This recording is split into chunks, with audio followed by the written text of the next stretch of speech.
Toyota land cruiser വണ്ടികൾ ഇഷ്ടപ്പെടുന്ന അല്ലെങ്കിൽ വണ്ടിപ്രാന്തന്മാരുടെ അല്ലെങ്കിൽ ഓട്ടോ എന്തൂസിയാസ്റ്റുകളുടെ ഇഷ്ടവാഹനങ്ങളിലൊന്നാണ് എന്ന് പറയാം. ലോകത്ത് മില്യൺ കണക്കിന് വാഹനങ്ങൾ വിറ്റഴിക്കപ്പെടുന്ന ഒരു മോഡലാണെന്ന് പറയാം. ടൊയോട്ട ലാൻഡ് ക്രൂയിസറിൻ്റെ ചരിത്രത്തെക്കുറിച്ച് കേട്ടിട്ടുണ്ടാവും. ആദ്യമായിട്ടുണ്ടായ വാഹനങ്ങളെ FJ40 എന്ന് വിശേഷിപ്പിച്ചു. അതിനുശേഷം FJ55 വന്നു എന്ന് പറയാം. ഇന്ന് നമ്മളുടെ കൂടെയുള്ളത് ടൊയോട്ട ലാൻഡ് ക്രൂയിസറിൻ്റെ തുടക്കക്കാരനാണ്, അതായത് FJ55. പുതുപുത്തൻ ലുക്കിൽ ഒരു കിടിലൻ വാഹനം എന്ന് വിശേഷിപ്പിക്കാവുന്ന ഈ വാഹനത്തിൻ്റെ വിശേഷങ്ങളും ഇതിൻ്റെ പ്രത്യേകതകളുമാണ് ഇന്നത്തെ വീഡിയോയുടെ നമ്മൾ പറയാൻ പോകുന്നത്. എല്ലാ കൂട്ടുകാർക്കും നമ്മുടെ പുതിയൊരു വീഡിയോയിലേക്ക് ഹൃദ്യമായ സ്വാഗതം.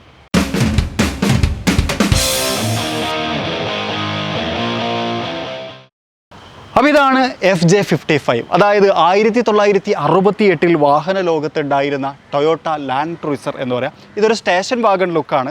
1963 മുതൽ 1967 കാലഘട്ടങ്ങളിൽ വരെയാണ് ടൊയോട്ട ലാൻഡ് ക്രൂയിസർ മിലിറ്ററി പർപ്പസിൽ നിന്ന് പൂർണ്ണമായിട്ട് മാറിയിട്ട് കുറച്ചുകൂടി ഒരു ഫാമിലി ഓറിയൻറ്റഡ് വാഹനം അല്ലെങ്കിൽ കുറച്ചുകൂടി ആളുകൾക്ക് യാത്ര ചെയ്യാൻ പറ്റുന്ന തരത്തിലുള്ളൊരു വാഹനമാക്കി മാറ്റിയത് എന്ന് പറയാം. അതിനുശേഷം 1967 മുതലുള്ള ഒരു വാഹനമാണ് FJ55 എന്ന് പറയാം. ഇത് റീപ്ലേസ് ചെയ്തതെന്ന് പറഞ്ഞാൽ FJ45 എന്ന് പറയുന്ന മോഡലിനെ റീപ്ലേസ് ചെയ്തിട്ടാണ് ഈ വാഹനം വന്നത്. അതും ഇതും തമ്മിൽ ഒരുപാട് വ്യത്യാസങ്ങളുണ്ട് എന്നുള്ളത് ഒരു കാര്യം. അതുപോലെ തന്നെ ഈ വാഹനത്തിൻ്റെ ഏറ്റവും വലിയ പ്രത്യേകത എന്താണെന്ന് വെച്ച് കഴിഞ്ഞാൽ FJ55 മുതലാണ് ടൊയോട്ട ലാൻഡ് ക്രൂയിസർ എന്ന് പറയുന്ന ബാഡ്ജ് ഈ വാഹനങ്ങളിൽ വന്നു തുടങ്ങിയത് എന്ന് പറയാം. അപ്പോൾ ശരിക്കും പറഞ്ഞു കഴിഞ്ഞാൽ ടൊയോട്ട ലാൻഡ് ക്രൂയിസറിൻ്റെ തുടക്കക്കാരൻ ശരിക്കും ഈ മോഡലാണ്, അതായത് FJ55 ആണ് എന്ന് പറയാം. ഈ വാഹനത്തിൻ്റെ ഫ്രണ്ട് കാണുന്ന സമയത്ത് ഡ്യുവൽ ടോൺ നമുക്ക് കാണാം. ഇത് ശരിക്കും തുടക്കം കാലഘട്ടം മുതൽ തന്നെ ഈ ഒരു ഡ്യുവൽ ടോൺ ആണ്. അതുപോലെ തന്നെ ഫ്രണ്ട് ഇങ്ങോട്ട് കൂർത്ത് നിന്നിട്ട് രണ്ട് കണ്ണുകൾ പോലെ ഹെഡ്ലാമ്പിനെ ക്രമീകരിച്ചിട്ടുണ്ട്. ഈ ഒരു ഡിസൈൻ മികവ് ശരിക്കും പറഞ്ഞു കഴിഞ്ഞാൽ അയൺ പിഗ് എന്ന് പറയുന്ന ഒരു പേര് അല്ലെങ്കിൽ ഒരു ഓമന പേര് ഈ വാഹനത്തിന് നേടിക്കൊടുത്തിട്ടുണ്ടായിരുന്നു എന്നുള്ളത്. പ്രത്യേകിച്ച് അമേരിക്കൻ മാർക്കറ്റുകൾ അയൺ പിഗ് എന്ന് പറഞ്ഞാൽ പന്നിയുടെ മൂക്ക് പോലെയുള്ള എന്നുള്ള അർത്ഥത്തിലാണ് അവർ ഉദ്ദേശിക്കുന്നത്. അതായത് കുറച്ച് ഇതൊരു അയൺ ആണല്ലോ, അപ്പം ഇരുമ്പ് കൊണ്ട് നിർമ്മിക്കപ്പെട്ട പന്നിയുടെ ഒരു ഇതെന്നുള്ള തരത്തിലാണ് ഇതിന് അർത്ഥം വെച്ചിട്ടുണ്ടായിരുന്നത്. ആ ഒരു ഡിസൈൻ മികവ് ഈ ഒരു വാഹനത്തിനകത്ത് കാണാമെന്നുള്ളതാണ്. അതായത് ഡിസൈൻ മികവ് എന്ന് പറയാൻ പറ്റുമോ എന്ന് എനിക്കറിയില്ല. അതുപോലെ തന്നെ ഇവിടെ കണ്ടോ ടൊയോട്ടയുടെ ആദ്യകാലങ്ങളിലുള്ള ആ ഒരു റൗണ്ട് ഷേപ്പ്ഡ് ഹെഡ്ലാമ്പ് യൂണിറ്റുകൾ കാണാം. അതുപോലെ തന്നെ ഗ്രില്ല് കാണാം, പഴയ ടൊയോട്ടയുടെ ഒരു ബാഡ്ജിങ് കാണാം. ഇതിനകത്ത് ടൊയോട്ടയുടെ തുടക്കം ശരിക്കും നമുക്ക് വായിച്ചെടുക്കാൻ പറ്റും. രസകരമായിട്ടുള്ള ഒരു ഗ്രില്ല് യൂണിറ്റ്, അതുപോലെ തന്നെ വലിയ ബമ്പറുകൾ, RJR രാജസ്ഥാൻ രജിസ്ട്രേഷനാണ്. ഫോഗ് ലാമ്പുകൾ ക്രമീകരിച്ച് കാണാം. അതുപോലെ തന്നെ ഇവിടെ ഉണ്ടോ ഒരു റിഫ്ലക്ഷൻ യൂണിറ്റ് കൊടുത്തിട്ടുണ്ട്. അതുപോലെ തന്നെ ഇവിടെ കെട്ടി വലിക്കാൻ പറ്റുന്ന സെറ്റപ്പിലുള്ളൊരു സാധനം ഭയങ്കര വളഞ്ഞു നിൽക്കുന്നത് നല്ല ഭംഗിയുണ്ട്. ശരിക്കും പറഞ്ഞാൽ ഇതിൻ്റെ റീസ്റ്റോറേഷൻ ഇതിൻ്റെ ഓർഡർ എടുക്കുന്ന സമയത്ത് ഭയങ്കര സീറോ ആയിട്ടുള്ളൊരു സാധനമായിരുന്നു. അദ്ദേഹം വളരെ നല്ല രീതിയിൽ റീസ്റ്റോർ ചെയ്തിട്ടുണ്ട് എന്നുള്ളതാണ്. വീല് കാണാം. എനിക്ക് തോന്നുന്നു ഈ വീല് പഴയ വീലല്ല, പക്ഷേ ഇതിൻ്റെ വീൽ കപ്പ് പഴയകാല ടൊയോട്ടയുടെ വീൽ കപ്പാണ്. പഴയകാല ടൊയോട്ടയുടെ ലോഗോ ഉണ്ട് അതിനകത്ത് ശരിക്കും നമുക്ക് കാണാം. ഇതിനുശേഷം ശരിക്കും ടെസ്ലയുടെ ലോഗോ പോലത്തെ ഒരു ലോഗോ യൂണിറ്റ് ഈ വാഹനത്തിനകത്ത് വന്നിട്ടുണ്ടായിരുന്നു എന്നതാണ്. ഇതൊരു 4 വീൽ ഡ്രൈവ് വാഹനമാണ് എന്നുള്ളത് കൂടി ഒരു ഹൈലൈറ്റ് ആണ്. അതുപോലെ തന്നെ സ്റ്റേഷൻ വാഗൺ ലുക്കാണ് ഈ വാഹനത്തിനകത്ത് കൊടുത്തിട്ടുള്ളത്. നമ്മളിപ്പം കണ്ടുകൊണ്ടിരിക്കുന്ന ടൊയോട്ട ലാൻഡ് ക്രൂയിസർ എന്ന് പറയുന്ന ബാഡ്ജ് ശരിക്കും ആരംഭിച്ചത് ഇങ്ങനെയാണ്. ഇവിടെ നോക്കി കഴിഞ്ഞാൽ ഇത് ശരിക്കും ഭയങ്കര നൊസ്റ്റാൾജിക് ആയിട്ടുള്ളൊരു സാധനമാണ് Toyota land cruiser. Land cruiser എന്നൊക്കെ എഴുതിയതൊക്കെ കണ്ടോ, ഒരു പക്ഷേ ടൊയോട്ട പോലും പ്രതീക്ഷിച്ചിട്ടുണ്ടാവില്ല ലാൻഡ് ക്രൂയിസർ എന്ന് പിൽക്കാലത്ത് വലുതാക്കി എഴുതി വെക്കേണ്ടി വരും എന്നുള്ളൊരു സാഹചര്യം അല്ലേ. ആ തരത്തിലാണ് നമുക്കിതിനെ ഫീൽ ചെയ്യുന്നത്. അതുപോലെ തന്നെ ഇവിടെ നമുക്ക് സൈഡ് ഇൻഡിക്കേറ്റർ യൂണിറ്റും കാര്യങ്ങളൊക്കെ കാണാം. അതുപോലെ തന്നെ ഇവിടെ നമുക്ക് എൻജിൻ ബ്രീത്തിങ് സിസ്റ്റത്തിൻ്റെ ഒരു ഭാഗമാണ്. ഇതൊക്കെ ഒരു ക്രോമിയം പ്ലേറ്റഡ് ആയിട്ട് ഒരു ഇരുമ്പായിട്ടാണ് കൊടുത്തത്. അത് അയണാണ് കേട്ടോ, അതുകൊണ്ടാണ് അയൺ പിഗ് എന്നുള്ള പേര് വന്നതെന്നാണ് ഞാൻ മനസ്സിലാക്കുന്നത്. അതുപോലെ തന്നെ സൈഡ് വ്യൂ മിറർ സിംപ്ലിസിറ്റി അല്ലേ, ഒരു നേർത്ത വളരെ കുഞ്ഞൊരു സാധനമായിട്ടാണ് കൊടുത്തിട്ടുള്ളത്. അതുപോലെ തന്നെ ഡോർ ഹാൻഡിൽസ് നമ്മളിപ്പം പറയുന്ന റെട്രോ ലുക്കും അന്നത്തെ വലിയ ടെക്നോളജിയുമായിട്ടുള്ള ഡോർ ഹാൻഡിൽസ് കാണാം. ആ സൗണ്ടൊക്കെ നോക്കിയാൽ അടിപൊളി ആയിവ. അതുപോലെ തന്നെ ഈ സ്റ്റെപ്പ് ഇത് ഒരു അധികം ചെയ്തിട്ടുള്ളതാണ്, അതൊരു എക്സ്ട്രാ ഫിറ്റിംഗ് ആണെന്ന് പറയാം. പക്ഷേ ഈ വാഹനം മൊത്തം റീസ്റ്റോർ ചെയ്തെടുത്താണ്. അതിൻ്റെ ഒരു ഫിനിഷിങ്ങൾ ശരിക്കും നോക്കിക്കഴിഞ്ഞാൽ നല്ല ഭംഗിയുണ്ട്. അതുപോലെ തന്നെ സൈഡിൽ നിന്ന് നോക്കുന്ന സമയത്ത് ആ ഒരു സ്റ്റേഷൻ വാഗൺ എന്ന് പറയുന്ന കോൺസെപ്റ്റ് ശരിക്കും നമുക്ക് കാണാം. വലിയ വിൻഡോകളൊക്കെ ആയിട്ട് നീളമുള്ള ഒരു വാഹനം എന്നുള്ളത് ഇതായിരുന്നു ശരിക്കും ടൊയോട്ട ലാൻഡ് ക്രൂയിസറിൻ്റെ ബേസ് ഡിസൈൻ എന്നൊക്കെ പറയാം. ഇതിൽ നിന്ന് ഡെറിവേറ്റ് ചെയ്ത് ഇപ്പോൾ LC300 എത്തി നിൽക്കുന്നു എന്നുള്ളതാണ്. കൊള്ളാം. ഫ്യൂവൽ അടിക്കുന്ന ഭാഗവും കാര്യങ്ങളൊക്കെ കാണാം. അതുപോലെ തന്നെ ബാക്കിലും നമുക്ക് ആ ഒരു റിഫ്ലക്ഷൻ യൂണിറ്റിൻ്റെ ഭാഗം കാണാം. ബാക്കിൽ റെഡാണ്, ഫ്രണ്ടിൽ ഓറഞ്ചാണ്. അത് എന്തുകൊണ്ടാണ് എന്നുള്ളത് എല്ലാവർക്കും അറിയാം. അതുപോലെ തന്നെ ഇത് ബാക്കിലേക്ക് വന്നു കഴിഞ്ഞാൽ ഇതാണ് ഈ വാഹനത്തിൻ്റെ ബാക്ക് പ്രൊഫൈല്. 2 ഭാഗങ്ങളായിട്ട് ഓപ്പൺ ചെയ്യുന്ന തരത്തിലാണ് ഇതിൻ്റെ ടെയിൽ ഗേറ്റിനെ ക്രമീകരിച്ചിട്ടുള്ളത്. ഇവിടെയും ആൾക്കാരെ കൊള്ളും. ശരിക്കും ഇതൊരു 10 സീറ്ററാണ്, 10 ആളുകൾക്ക് യാത്ര ചെയ്യാൻ പറ്റുന്ന തരത്തിൽ. അതുകൊണ്ട് അകത്തുനിന്ന് തുറക്കണുണ്ടൊക്കെ നോക്കിയാൽ നൈസ് ആണല്ലേ. ഇവിടെയും ശരിക്കും ഒരു 2 ആൾക്ക് ഇരിക്കാം, ഫ്രണ്ടിൽ ഒരു 4 ആൾക്ക് ഇരിക്കാം, അതായത് സെൻറ്റർ ഭാഗത്ത്. അപ്പോൾ എത്രയായി 4 4 8, പിന്നെ ഫ്രണ്ടിൽ ഒരു ഡ്രൈവറും ഒരാളും, അപ്പോൾ 10. അങ്ങനെ 10 ആളുകൾക്ക് ഇരിക്കാൻ പറ്റുന്ന തരത്തിലാണ് ഇതിനെ ക്രമീകരിച്ചിട്ടുള്ളത്. ഈ സീറ്റുകളൊക്കെ ശരിക്കും പറഞ്ഞാൽ പഴയ ഡിസൈൻ സ്റ്റൈലിനാണ്, പക്ഷേ ഇവർ സീറ്റ് കവർ ഇട്ടിട്ടുണ്ട്, കുറച്ചുകൂടി വൃത്തിയാക്കിയിട്ട് ശരിക്കും ഭയങ്കര നീറ്റ് ആൻഡ് ക്ലീൻ ആയിട്ട് ഇത് കൊണ്ട് നടക്കുന്നത് കേട്ടോ. അത് അപ്രീഷിയേറ്റ് ചെയ്തേ പറ്റുള്ളൂ. ഓക്കെ, ക്ലോസ് ചെയ്യാം. ആദ്യം ഇത് ക്ലോസ് ചെയ്തിട്ട് ഇത് ക്ലോസ് ചെയ്യാം. നൈസ്. ഇവിടെ 4 വീൽ ഡ്രൈവ് എന്ന് പറയുന്ന ഒരു ബാഡ്ജിങ് കാണാം. എഴുതി വയ്ക്കുക 4 എന്ന് എഴുതിയിട്ട് അതിനകത്ത് വീൽ ഡ്രൈവ് എന്ന് കൊടുത്തിട്ടുണ്ട്. താഴെ ടൊയോട്ട ലാൻഡ് ക്രൂയിസർ എന്ന് പറയുന്ന ഒരു ബാഡ്ജിങ്ങും താഴെ കൊടുത്തിട്ടുണ്ട്. അതുപോലെ തന്നെ ടെയിൽ ലാമ്പ് യൂണിറ്റ് റെഡും ഓറഞ്ചും ആയിട്ട് ക്രമീകരിച്ചിട്ടുണ്ട്. റിവേഴ്സ് ലാമ്പ് ഇതാണ് ഈ ഒരു ഭാഗത്ത് കൊടുത്തത്. അതുപോലെ തന്നെ ഇവിടെ സ്റ്റോപ്പ് ലാമ്പിൻ്റെ ഒരു റിഫ്ലക്ഷൻ യൂണിറ്റും കാര്യങ്ങളും ഒക്കെ കൊടുത്തിട്ട് ആസ് യൂഷ്വൽ താഴെ നമുക്കൊരു ബമ്പറും കാണാം. അത് ആ ഒരു റഫ് ആൻഡ് ടഫ് ആയിട്ട് തന്നെയാണ് ക്രമീകരിച്ചിട്ടുള്ളതാണ്. ഡ്യുവൽ ടോൺ, ഭയങ്കര ഭംഗിയുള്ളൊരു ഡ്യുവൽ ടോൺ അല്ലേ, സൂപ്പർ. FJ45LV എന്ന് പറയുന്ന ഈ മോഡലിൻ്റെ മുൻഗാമി ശരിക്കും ഒരു 2 ഡോർ വാഹനത്തിലുള്ള ഇൻസ്പിറേഷൻ ആയിരുന്നു. അതുകൊണ്ട് തന്നെ ഈ ഒരു ഡിസൈൻ മികവും ഈ ഒരു സ്റ്റേഷൻ വാഗൺ കോൺസെപ്റ്റും ഒക്കെ കൂടി ചേർത്ത് പറയുമ്പോൾ ഇതാണ് ശരിക്കും ഇപ്പോഴത്തെ ലാൻഡ് ക്രൂയിസറിൻ്റെ മുൻഗാമി എന്നൊക്കെ വേണമെങ്കിൽ നമുക്ക് പറയാം. ഡോർ ഓപ്പൺ ആക്കി കഴിഞ്ഞ് കഴിഞ്ഞാൽ ഇവിടെ ഡോർ ഗ്രാബ് ഹാൻഡിൽസും കാര്യങ്ങളൊക്കെ കാണാം. അതുപോലെ ഡോർ ലോക്ക് അൺലോക്ക് കൊടുത്തിട്ടുണ്ട്. മിററിനെ താഴ്ത്താനുള്ള കൺട്രോളാണ്. അതുപോലെ തന്നെ ക്വാർട്ടർ ഗ്ലാസ് ഓപ്പൺ ചെയ്യാനുള്ളൊരു ഭാഗവും ഇവിടെ കൊടുത്തിട്ടുണ്ട് കേട്ടോ. നൈസ്. സ്റ്റിയറിംഗ് വീല് ഇതാണ് ശരിക്കും പഴയകാല ടൊയോട്ടയുടെ സ്റ്റിയറിംഗ് വീൽ. അത് അതേപോലെ തന്നെ കോൺസെപ്റ്റിൽ കൊടുത്തിട്ടുണ്ട്. ആ ലോഗോ ശ്രദ്ധിച്ച് ഞങ്ങൾക്ക് മനസ്സിലാവുന്നുണ്ട്, ടി. നൈസ്. കുറച്ചും കൂടി പവർഫുൾ ആയിട്ടുള്ള സ്റ്റിയറിംഗ് വീലാണ്. നമ്മളുടെ കീയിട്ട് സ്റ്റാർട്ട് ചെയ്യുന്ന പോലെയാണ് ഇഗ്നിഷൻ സ്വിച്ചും കാര്യങ്ങൾ കൊടുത്തിട്ടുള്ളത്. ഇവിടെ നമുക്ക് AC കൺട്രോൾ കാണാം. നൈസ്. അതുപോലെ തന്നെ നമ്മുടെ ഇൻസ്ട്രുമെൻറ്റ് ക്ലസ്റ്റർ ഉണ്ടോ, ഇവിടെ RPM മീറ്ററും അപ്പുറത്ത് സ്പീഡോ മീറ്ററും കൊടുത്തിട്ടുണ്ട്. അതുപോലെ തന്നെ എൻജിൻ വാണിങ്ങിൻ്റെ സിഗ്നൽസും കാര്യങ്ങളൊക്കെ ഉണ്ടോ, ഒരു ലൈറ്റ് പോലെ തന്നെയാണ് ക്രമീകരിച്ചിട്ടുള്ളത്. പിന്നെ അതുപോലെ ഇതിനകത്ത് കൊടുത്തുള്ള AC ഇത് എക്സ്ട്രാ സെറ്റപ്പ് ആട്ടോ. അതൊരു യൂണിവേഴ്സൽ ഡിസൈൻ നമ്മൾ പല വാഹനങ്ങളിൽ കണ്ടിട്ടുള്ള പോലെ തന്നെ കൊടുത്തിട്ടുള്ളതാണ്. അതുപോലെ തന്നെ ടൊയോട്ട ലാൻഡ് ക്രൂയിസർ എന്ന് പറഞ്ഞിട്ടൊരു ബാഡ്ജിങ്ങും നമുക്ക് അവിടെ കാണാം. തൊട്ടപ്പുറത്ത് ഗ്ലോ ബോക്സ് കാണാം. നൈസ്. ഒരു ചെറിയ ഡാഷ്ബോർഡാണ്, അതായത് വലിയ വീതിയും വലിപ്പവും ഒന്നും ഇല്ലാത്തതാണ്. അതിൻ്റെ പെഡലൊക്കെ കണ്ടു, ശരിക്കും വലിയ പഴക്കം ഇല്ലാത്ത പോലെ അല്ലേ കാണുന്ന സമയത്ത്. കുറച്ചുകൂടി അത്ര തേഞ്ഞിട്ടില്ല എന്നുള്ളൊരു 1968 മോഡലിൽ കുറച്ചും കൂടി തേഞ്ഞത് നമ്മൾ എക്സ്പെക്ട് ചെയ്തു തോന്നുന്നു. അതുപോലെ തന്നെ അവിടെ നമുക്ക് 4 വീൽ ഡ്രൈവിൻ്റെ ട്രാൻസ്മിഷനും കാണാം. നൈസ്, കൊള്ളാം. അതുപോലെ തന്നെ മാനുവൽ ട്രാൻസ്മിഷൻ. ഈ വാഹനം മാനുവൽ ട്രാൻസ്മിഷൻ്റെ അകത്ത് മാത്രം അവൈലബിൾ ആയിരുന്നു. അതുപോലെ തന്നെ പെട്രോളിനകത്ത് മാത്രമായിരുന്നു അവൈലബിൾ അന്നത്തെ കാലത്ത് കേട്ടോ.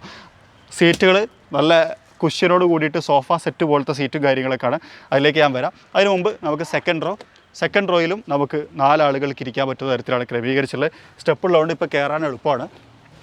അടിപൊളി. നൈസ്. നല്ല കുഷ്യനോട് കൂടിയിട്ട് ഇരിക്കാൻ പറ്റുന്ന തരത്തിൽ മനോഹരമായിട്ട് ക്രമീകരിച്ചുള്ള ഒരു സീറ്റ്. ഇതെന്ന് വെച്ചാൽ ഇതിൻ്റെ കൂടെ നമ്മളൊരു പഴയ വണ്ടിനെ പരിചയപ്പെടുത്തില്ല, അതിൻ്റെ കൂടെ ഒരു പഴയ സാധനം കൂടി പരിചയപ്പെടുത്താൻ വിചാരിച്ചു. ഇത് റേഡിയോ TV ആണ്, അല്ല ഇത് കാസറ്റ് ഇടുന്ന TV ആണ്. ഇവിടെ നമുക്ക് കാസറ്റ് ഇടാം, ഇതിലൂടെ കാണാം. ഇതിൻ്റെ വർക്കിംഗ് എങ്ങനെയാണെന്ന് അറിയില്ല, ഞാൻ ജനിക്കുന്നതിനൊക്കെ മുമ്പുള്ള തോന്നുന്നു. ഈ സാധനം ഞാൻ ഫസ്റ്റായിട്ട് കാണുകയാണ്. ഇതിൻ്റെ ഓണർക്ക് ഇങ്ങനത്തെ കുറച്ച് കളക്ഷൻ്റെ പരിപാടിയൊക്കെ ഉണ്ട്. അപ്പോൾ അതിൻ്റെ ഭാഗമായിട്ട് ഇതിന് ആൻറ്റിനൊക്കെ ഉണ്ട് കേട്ടോ. നൈസ്. ഇത് ഉപയോഗിച്ച് ആരെങ്കിലും ഈ വീഡിയോ കാണുന്നുണ്ടോ അറിയില്ല. ബാക്കിലത്തെ ഡോറും നമ്മൾ ഫ്രണ്ടിൽ കണ്ടതുപോലെ തന്നെ പ്ലെയിൻ ആയിട്ടുള്ളതാണ്. ഇതൊക്കെ അവർ പാനലൊക്കെ ചെയ്താണ്. ശരിക്കും ഇതിൻ്റെ ഓണർ ഇത് ഇതേപോലെ സെറ്റ് ചെയ്തെടുക്കാൻ കുറച്ച് മെനക്കെട്ടിട്ടുണ്ട്. അതുപോലെ ഇവിടെ ഉണ്ടോ ഒരു ബ്ലോവറിൻ്റെ ഭാഗവും കാര്യങ്ങളൊക്കെ കാണാം. AC പാസ് ചെയ്ത് കൊടുക്കാനുള്ളത് ഇതൊക്കെ ഇതിനോട്ട് കണക്റ്റായിട്ട് മാച്ച് ചെയ്ത് കൊടുത്തിട്ടുണ്ട്. ഇതേ നമ്മളെ ഫ്രണ്ട് ഇൻഡിക്കേറ്ററിൻ്റെ ഇതാട്ടോ, ആ ഒരു യൂണിറ്റ് അത് പുറത്ത് ഇങ്ങനെ പ്രൊജക്റ്റ് ചെയ്ത് നിൽക്കുന്നുണ്ട്. അതേപോലെ തന്നെ ഹുഡ് ഒറ്റമ്മോ നല്ല വെയിറ്റ് ഉണ്ട് കേട്ടോ, അത്യാവശ്യം നല്ല കാര്യമുണ്ട്. ജിമ്മിലൊക്കെ പോകുന്നതിന് പകരത്ത് ഇങ്ങനെ എടുത്ത് ഉപയോഗിക്കാം. ഇതാണ് ഈ വാഹനത്തിൻ്റെ എഞ്ചിൻ. ഇതൊരു 3.9 ലിറ്റർ പെട്രോൾ എഞ്ചിനാണ്. അത് 125 ഹോഴ്സ് പവറിനകത്ത് വർക്ക് ചെയ്യുന്ന ഒരു എഞ്ചിനാണെന്ന് പറയാം. ഇതൊരു 4 വീൽ ഡ്രൈവാണ്. ഇതാണ് പഴയ കാലത്തെ ടൊയോട്ടയുടെ എഞ്ചിൻ. ഇവിടെ ടൊയോട്ടയുടെ ബാഡ്ജിങ് കൊടുത്തിട്ടുണ്ട്. മാനുവൽ നമുക്കിവിടെ വെക്കട്ടോ വേണമെങ്കിൽ, ഞാനിപ്പോൾ വെക്കുന്നില്ല എന്നുള്ളത് കൈ പിടിച്ച് വെക്കുന്നതാണ്. കൊള്ളാം. ശരിക്കും പറഞ്ഞു കഴിഞ്ഞാൽ ഈ ടൊയോട്ടയുടെ എഞ്ചിൻ്റെ ഏറ്റവും വലിയൊരു പ്രത്യേകത റിലയബിലിറ്റി ആണെന്ന് നമ്മൾ എപ്പോഴും പറയാറുണ്ട്. അതിനുള്ള നേർസാക്ഷ്യമാണ് 1968 ഒരു എഞ്ചിൻ ഇപ്പോഴും കണ്ടോ എന്തൊരു നീറ്റാ. കളറിൽ പോലും കാര്യമായിട്ടുള്ള പ്രശ്നങ്ങളൊന്നുമില്ല. എല്ലാ എലമെൻറ്റും ഫ്രഷ് ആണെന്നുള്ളൊരു ഫീലുണ്ട്. അതുപോലെ തന്നെ ഈ ഭാഗങ്ങളൊക്കെ ഉണ്ടോ, അതായത് എൻജിൻ പാക്ക് ചെയ്തിട്ടുള്ള ഭാഗങ്ങൾ, ഒരുപാട് സ്ഥല സൗകര്യമുണ്ട്, അത് വേറെ വിഷയം. പക്ഷെ നല്ല നീറ്റ് ആൻഡ് ക്ലീനാണ്. കൊള്ളാം. അപ്പോൾ ഇതാണ് FJ55. പെട്ടെന്നൊരു ലുക്കാണ് നമ്മൾ നോക്കിയത്. അതായത് 1968 വാഹന ലോകത്ത് സജീവമായിരുന്ന ഒരു സ്റ്റേഷൻ വാഗൺ. അമേരിക്കക്കാർ വളരെ ഇഷ്ടത്തോടു കൂടി അയൺ പിഗ് എന്ന് വിളിച്ചിരുന്ന ഒരു മോഡൽ. അതുപോലെ തന്നെ ഒരുപാട് ആരാധകരെ പിൽക്കാലത്ത് സൃഷ്ടിച്ച വാഹന ലോകത്തെ ഒരു ലെജൻഡറി മോഡൽ എന്നൊക്കെ നമുക്ക് എന്ത് ചെയ്യാം, ലാൻഡ് ക്രൂയിസറിനെ വിശേഷിപ്പിക്കാം. ഒരുപാട് ആളുകൾ കിലോമീറ്റേഴ്സ് ആൻഡ് കിലോമീറ്റേഴ്സ് ഓടിയ ലാൻഡ് ക്രൂയിസറുകൾ വാഹന വിപണിയിലുണ്ട് എന്നുള്ളതും ശ്രദ്ധേയമായിട്ടുള്ളൊരു കാര്യമാണ്. അപ്പോൾ നമുക്കിതൊന്ന് ഓടിച്ചു നോക്കാം. ഓടിച്ചു നോക്കുന്ന സമയത്ത് നമുക്ക് നമ്മളെ ചെറിയ എക്സ്പീരിയൻസ് ഒന്ന് ഷെയർ ചെയ്യാം. അപ്പോൾ നമ്മളിതിൻ്റെ ഡ്രൈവിലേക്ക് പോകുന്നതിന് മുമ്പ് ഈ വാഹനത്തിൻ്റെ ഓണർ ഒന്ന് പരിചയപ്പെടുത്താം. ഫഹദ് ക. പുത്തനത്താണിക്കാരനാണ്. പുത്തനത്താണി, അതായത് ശരിക്ക് പാറക്കൽ ചാനൽ. ഫാദുക്കാരെ പരിചയപ്പെടുത്തുമ്പോൾ ഒരു വലിയ പ്രത്യേകത ഉണ്ട്. അതായത് ഷെല്ല് മാത്രം ഉണ്ടായിരുന്ന ഈ FJ55-നെ ഇറച്ചിയും മജ്ജയും മാംസവും ഒക്കെ കൊടുത്ത് ഞരമ്പും കൊടുത്ത് ഇപ്പം കാണുന്ന രൂപത്തിലേക്ക് മാറ്റിയ മനുഷ്യനാണ് ഫാദുക്ക. ഫാദുക്ക ശരിക്ക് ഈ വണ്ടി എടുക്കുമ്പോൾ അതിനുശേഷം ഈ രൂപത്തിലാവുന്ന ഒരു എക്സ്പീരിയൻസ് വളരെ പെട്ടെന്ന് പറയുകയാണെങ്കിൽ എങ്ങനെ പറയും? സത്യം പറഞ്ഞാൽ അത് അങ്ങനെ എളുപ്പത്തിൽ പറയാൻ പറ്റില്ല. ഇത്രയും സ്ട്രെസ് ഞാൻ വേറൊരു കാര്യത്തിനും കൂടി, പെണ്ണ് കാണാനും കൂടി ഇത്രയും സ്ട്രെസ് എടുത്തിട്ടില്ല. അടിപൊളി. അതുപോലെ തന്നെ ഈ വണ്ടി രാജസ്ഥാനിൽ നിന്ന് ബൈ റോഡ് ഇങ്ങോട്ട് ട്രക്കിലാണ് വന്നത്. ആ സമയത്ത് ഇതുപോലെ തന്നെ എൻ്റെ ആദ്യം മകൻ ജനിച്ചപ്പോഴും കൂടി എനിക്ക് ഇത്രയും വേവലാതി ഉണ്ടായിട്ടുണ്ടായിരുന്നില്ല. അതിങ്ങോട്ട് ആ എക്സൈറ്റ്മെന്റ് ഉണ്ടായിരുന്നില്ല. മോനാണ്. നമുക്കൊരു പ്രസവ റൂമിന്റെ പുറത്ത് ഒരു അച്ഛന് എങ്ങനെ വെയിറ്റ് അതുപോലെ ഇരുന്ന് ഈ വണ്ടി ഇവിടെ എത്തോളം. ഈ വാഹനത്തിന്റെ പാർട്സുകൾ അവൈലബിലിറ്റി എന്ന് പറഞ്ഞാൽ വലിയ ബുദ്ധിമുട്ടാണ്. വലിയതായിരുന്നു. കാരണം ഞാൻ എങ്ങനെ ഒപ്പിച്ച്, ഞാൻ ദുബൈയിലാണ് വർക്ക് ചെയ്യുന്നത്. ദുബൈയിൽ ഈ വണ്ടി ഉണ്ട്, 2-3 വണ്ടികളുണ്ട്. പക്ഷെ അതിന് പാർട്സ് അവിടെ ഇല്ല. കാരണം ഇത് കൂടുതൽ ഇറങ്ങിയിട്ടുള്ളത് സൗദിയിൽ കുറച്ചുണ്ട്, യമനിൽ കുറച്ചുണ്ട്, കൂടുതലും കൊളോറാഡോ US ഉള്ളത്. അവിടെയുള്ള കർഷകരൊക്കെ ഉപയോഗിക്കുന്നത് ഏറ്റവും കൂടുതൽ അത് അവരാണ്. അയൺ പീക്ക് അവരൊരു ഓമനപ്പേരാണ് ഇതിന്. ഇന്തോനേഷ്യയിൽ ആംബുലൻസ് ആയിട്ട്, അതായത് ഗവൺമെന്റ് ആംബുലൻസ് ആയി ഉപയോഗിക്കുന്നുണ്ട്. അവർ ഇതിന് ആംബുലൻസ് കമാൻഡർ എന്നാണ് ഇതിന് പറയുന്നത്. ഇതിന്റെ ഈ റബ്ബർ ഭാഗങ്ങളൊക്കെ ഉണ്ടല്ലോ, ഫ്രണ്ട് വിൻഡ്ഷീൽഡ്, അതുപോലെ തന്നെ എല്ലാ റബ്ബർ പാർട്സും ഇന്തോനേഷ്യ എന്നാണ്. ഇത് കൊളോറാഡോ ആണ്. ഇത് പിന്നെ ജപ്പാൻ തന്നെയാണ്. ഇത് ജപ്പാൻ, ഇത് റീപ്രൊഡക്ഷൻ ഉണ്ട്. ഒറിജിനൽ ജെന്യൂൻ പാർട്സിനാണ് എല്ലാം ജെന്യൂൻ. സ്റ്റോക്ക് കണ്ടീഷൻ കിട്ടണമെന്നുള്ളത് ഒരു ഇതായിരുന്നു. ടയർ ഇവിടുന്ന് ഇതാണ് ടയർ. അത് സത്യം പറയാൻ ടയർ ഒരു അബദ്ധമായിരുന്നു. കാരണം ഇതല്ലായിരുന്നു വേണ്ടത്. ഇത് ഞാൻ ഈ സൈസ് തിരഞ്ഞെടുത്തപ്പോൾ നേരത്തെ എടുത്തത് 235, 75, 15. പക്ഷെ അത് ഇതിനെ സംബന്ധിച്ച് വളരെ ചെറുതായി പോയി. ഇത് താൽക്കാലികമാണ്. അപ്പോൾ പല രാജ്യങ്ങളിൽ നിന്ന് പല സാധനങ്ങൾ കൊണ്ടുവന്നിട്ടാണ് ഇതിനെ ഈ ഒരു രൂപത്തിലേക്ക് എത്തിച്ചത്. എന്തായിരുന്നു അതിന് പിന്നിലുള്ള ഒരു ചേതോ വികാരം? ചെറുപ്പത്തിലെ അസൽ വണ്ടി ഭ്രാന്തനാണ്. പിന്നെ വിന്റേജ് കാർ എന്ന് പറഞ്ഞാൽ വളരെ ജീവനാണ്. ഞാൻ ആഗ്രഹിച്ചിരുന്നത്, അഹങ്കാരമല്ല കേട്ടോ, റോൾസ് റോയ്സിന്റെ പഴയ മോഡൽസ് ഉണ്ടല്ലോ, അതായത് ഓപ്പൺ അങ്ങനത്തെ, അതല്ലെങ്കിൽ ഓസ്റ്റിന്, അല്ലെങ്കിൽ മോർസേറ്റ്, പിന്നെ ബീറ്റിൽ വോക്സ്വാഗൻ ബീറ്റിൽ എനിക്ക് ഇഷ്ടപ്പെട്ടായിരുന്നു. കാരണം എൻ്റെ ഫാദറിൻ്റെ അടുത്തൊരു ബീറ്റിൽ ഉണ്ടായിരുന്നു ചെറുപ്പത്തിൽ. പക്ഷേ അതും അടുത്തെത്തും 2-3 ബക്കറ്റ് ലിസ്റ്റിലുണ്ട്. റോൾസ് റോയ്സ് പ്രതീക്ഷയില്ല, ഞാൻ ശ്രമിച്ചാണ്. അത് എന്നെ കൊണ്ട് പറ്റില്ല എന്ന് തോന്നിക്കുന്നത്. അത് പറ്റില്ല കാര്യം പറയാം. അല്ല ഇതിനെന്താണെന്നറിയോ, ഇത് എന്നോട് പലരും ചോദിച്ചിട്ടുണ്ട് ഇതിനെന്ത് വില ആയിരുന്നു. ഞാൻ പറഞ്ഞു ഇതിന് എനിക്ക് വില മതിക്കാൻ പറ്റില്ല, അത് പ്രൈസ്ലെസ് ആണ്. സത്യം. അത്രയും റയറാണ്. എനിക്ക് തോന്നുന്നു കേരളത്തിൽ വേറെ വണ്ടിയില്ല. കേരളത്തിലില്ല. അത് ഇന്ത്യയിൽ 3 ഞാൻ എല്ലാം കണക്കെടുത്തിട്ടുണ്ട്. ഇന്ത്യയിൽ 3 അതും ഇത്ര പെർഫെക്ഷൻ കണ്ടീഷനിൽ ഒന്നുമില്ല. കൂടുതലുള്ളത് ബൊലേറോന്റെ എഞ്ചിനോ അല്ലെങ്കിൽ സ്കോർപിയോന്റെ എഞ്ചിനോ കയറ്റി തൽക്കാലം ഓടുന്ന കണ്ടീഷനുള്ളൂ. എന്തായാലും താങ്ക് യു സോ മച്ച്. മോന്റെ പേര് അവേസ്. അപ്പൊ ഇവരതാണ് ഈ വാഹനം. ഇനി നമുക്കൊന്ന് ഓടിച്ചു നോക്കാം അല്ലേ, ഒരു ചെറിയ എക്സ്പീരിയൻസ്. അപ്പൊ നമുക്ക് ഡ്രൈവ് ചെയ്യാം. അവിടേ നമ്മൾ ഈ വാഹനം ഒന്ന് ഓടിച്ചു നോക്കുകയാണ്. അപ്പോൾ ഓടിച്ചു നോക്കുമ്പോൾ ഫഹദൊക്കെ നമ്മളുടെ കൂടെ ഉണ്ട്. ബാക്കി നമ്മൾ വാഹനത്തിൽ ഇങ്ങനെ സംസാരിച്ചുകൊണ്ട് പോവുകയാണെന്നുള്ളതാണ്. സോ ആദ്യത്തെ കാര്യം എന്ന് പറഞ്ഞു കഴിഞ്ഞാൽ, വാഹനം സ്റ്റാർട്ട് ചെയ്യുമ്പോൾ നമ്മളൊരു വിൻറ്റേജ് വാഹനം സ്റ്റാർട്ട് ചെയ്യുന്ന സമയത്ത് നമ്മൾ എക്സ്പെക്ട് ചെയ്യുന്ന ആ ഒരു ചാട്ടം അത് നമുക്ക് കിട്ടുന്നുണ്ട്. അതുപോലെ തന്നെ ഒരു 5 സ്പീഡ് മാനുവൽ ട്രാൻസ്മിഷനാണ്. മാനുവൽ ട്രാൻസ്മിഷനകത്ത് മാത്രമേ ഉള്ളൂ. സീറ്റിൻ്റെ കുഷ്യൻ കംഫർട്ട് ഞാൻ പ്രത്യേകം പറയേണ്ട ആവശ്യമില്ല. നമ്മുടെ വീട്ടിലൊരു VVIP സീറ്റൊക്കെ ഇട്ട ഒരു സോഫ ഒക്കെ ഇട്ടൊരു ഫീലാണ് അതുള്ളത്. പിന്നെ പൊസിഷൻ ഒരു രക്ഷയില്ല, കമാൻഡിങ് പൊസിഷൻ. നമുക്ക് കുറച്ചും കൂടി മനസ്സിലാവണമെങ്കിൽ ഒരു ലോറിയിലൊക്കെ ഇരുന്ന് ഓടിക്കണം. ഒരു ലോറിയിലൊക്കെ പോകുമ്പോൾ നമ്മുടെ സീറ്റിംഗ് പൊസിഷനും ലോറിൻ്റെ സീറ്റിംഗ് പൊസിഷനും ഏറെക്കുറെ ഒരേപോലത്തെ ഒരു ഫീൽ ഉണ്ട്. ഇവരെക്കാളും ഉയരത്തിലാണ് നമ്മൾ. കുറച്ചുകൂടി പൊക്കമാണെങ്കിൽ, അതായത് ഇപ്പൊ ഞാൻ പറഞ്ഞല്ലോ, സസ്പെൻഷൻ മാറ്റുന്നതോടുകൂടി അവർ ലീഫ് ബെൻഡ് ചെയ്യും. അപ്പൊ ഒരു എനിക്ക് തോന്നുന്നു 3-4 ഇഞ്ച് കൂടി പൊങ്ങും. ഇപ്പൊ ഞാൻ നിസാൻ പെട്രോളിന്റെ കൂടെ നിർത്തിയിരുന്നു. ഇവിടെ 560 ഒരു ഫ്രണ്ടിന്റെ അടുത്ത് ഇവിടെ ഒരു പഴയ 560 കണ്ടിട്ടുണ്ട്. അപ്പൊ ഞങ്ങൾ അവിടെ നിർത്തിയപ്പോഴേ അത് ലിഫ്റ്റ് ചെയ്ത വണ്ടിയാണ്. അത്രയുണ്ടത്. അതെ. ഇപ്പൊ ഫഹദൊക്കെ ഈ ഒരു വണ്ടി എടുത്തിട്ട് ഏകദേശം എത്ര ലക്ഷം രൂപന്റെ വർക്ക് ഇതിന് ചെയ്തിട്ടുണ്ടാവും? സത്യം പറഞ്ഞാൽ ഞാൻ കണക്കൂട്ടാൻ ശ്രമിക്കാത്തൊരു കാര്യമാണത്. ഓക്കെ, വേറൊരു ചോദ്യം ചോദിക്കട്ടെ. ഇത്തരത്തിലൊരു വാഹനം രാജസ്ഥാനിലുണ്ട് എന്നും അത് സെയിലിനാണെന്നും എങ്ങനെ കണ്ടെത്തും? നമ്മുടെ ഒരു ഒഴിവ് സമയം എന്ന് പറഞ്ഞിട്ടുണ്ടെങ്കിൽ OLX പരുതുക, അല്ലെങ്കിൽ ദുബൈയിലാണ് ഡൂബ്സിൽ പരുതുക. ഇപ്പൊ എങ്ങനെ മാർക്കറ്റ് എങ്ങനെയാണ്, എത്ര കിട്ടും, ഇങ്ങനെ ഒരു അന്വേഷണം. അതിന്റെ ഇടക്കാണ് ഞാനിങ്ങനെ കണ്ട് ഇതിന്റെ അന്നത്തെ ഒരു ലുക്ക് ഉണ്ട്. ഒരു ടാറ്റ സുമോന്റെ ഒക്കെ ഒരു ഫ്രണ്ട് ഭാഗം മാതിരിയുള്ളായിരുന്നു. പക്ഷേ ഈ ലാൻഡ് ക്രൂസർ നടത്തുമ്പോൾ ഇതിപ്പോ ഏതാ ഞാൻ കാണാത്തൊരു ലാൻഡ് ക്രൂസർ എന്നുള്ള ഒരു തോന്നലുണ്ടായിരുന്നു. ആ ദുബൈയിൽ എൻ്റെ അടുത്ത് ഞാൻ ലാൻഡ് ക്രൂസറാണ് ദുബൈയിൽ ഉപയോഗിക്കുന്നത്, പുതിയ മോഡല്.